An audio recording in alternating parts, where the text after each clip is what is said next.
topic is waste management and disposal. Waste is an unuseful product after use.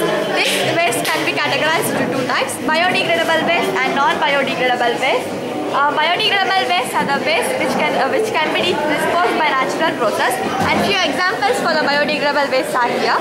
And non-biodegradable waste are the waste which cannot be disposed by natural process, and the examples for non-biodegradable waste are glass waste, plastic waste, foam waste, etc. And there are a lot of methods for the disposal of both of the waste. Firstly, let's take biodegradable waste. Biodegradable waste can be disposed by the degradation of paper by soil bacteria, degradation of liquid by soil bacteria, and this is a new process by which we can implement in our houses daily dump.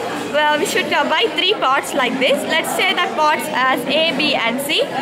First we have to fill the pots with pot A with the kitchen waste. That may be vegetable peels, fruit peels, tea dust, coffee dust, etc. which comes in the kitchen waste. And later, after filling this one, if this is filled, let's go for other two also. And during this process, this is a process of 15 to 30 days, and during this period there are a lot of chances of getting bad smell also by the waste, so that we can add lime juice for that.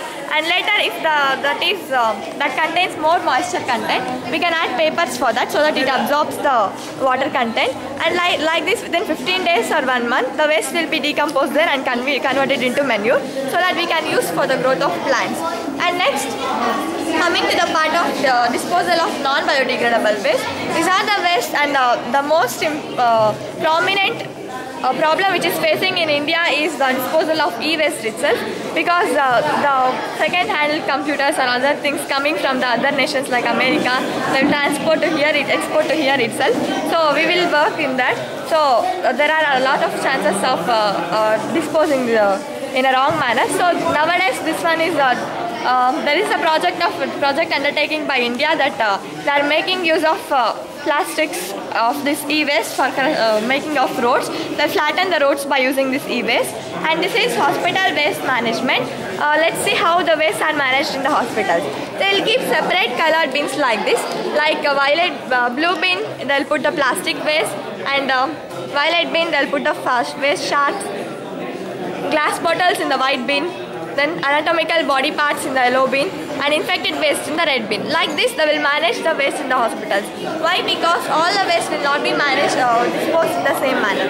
Some has to be buried, some has to be incinerated, some has to be microwaved. Like this, there are other processes of disposal. So they will manage the waste like this. And this is a device called incinerator, by which biomedical waste will be combusted. And this is a block diagram of the incinerator. And in this, the biomedical waste will be combusted. During the combustion process, the heat energy liberated will be converted into other forms of energy. This is the materials required for the incinerator, construction of incinerator. And next, like this, hospital waste management takes place. Now this is another method of sanitation. Proper sanitation method should be employed in every house, so that we can avoid a wastage of water and wastage of energy. And in this house, let's see how the wastewater will be managed. The wastewater and wastewater coming from the kitchen and bathroom will be entered into the filtration tank. Here, by the natural filtration of sand, gravel and charcoal, the water will be filtered, and that will be carried on to the overhead tank, and later that can be used for the plants which are planted on the roof itself. So that there are a lot of advantages of this. That is, first one is water can be recycled, and second one is no need of ACs or fans in these houses, so that if we plant the plants on a roof itself, that will be cool, and no need of ACs or fans, so energy will be saved. And also the vegetables or fruits which are required for this house can be grown on top itself. So like this, there are a lot of advantages by this greenhouse. So let's implement in all our houses, so that we can save the water and save the energy. So like this, various types of waste should be managed in a correct and determined manner, so that we can expect a better society which is free from the pollution diseases and also the health concerning diseases. So why we have to do all these things, and why we have to concentrate? Because health is wealth. Thank you.